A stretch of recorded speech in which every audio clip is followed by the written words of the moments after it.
完成しました。チーズの濃厚な香りが広がっています。せっかくなので黄身を割っていただこうと思います。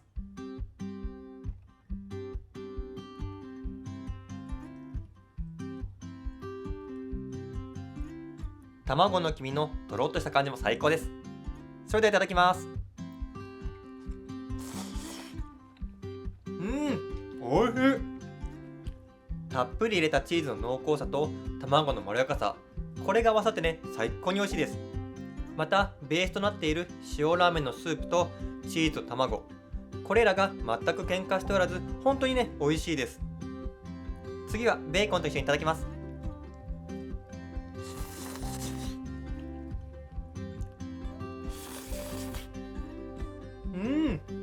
これもうまっ。ここにベーコンの旨味とコク、これが加わるとね、さらに美味しくなります。これね、めちゃくちゃ美味しいですよ。チーズラーメンというよりもカルボナーラ風塩ラーメンって言った方がね、いいかなと思います。これをね、妻に振る舞った際はチーズが大好きということもあって、とってもね、喜んでくれました。レシピはいつも通り下の概要欄にまとめてあります。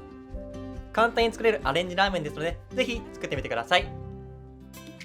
最後までご視聴ありがとうございました。このチャンネルではキャンプ場でも簡単に作れる料理を紹介しています。ぜひチャンネル登録とグッドボタンをお願いします。それではまた次回。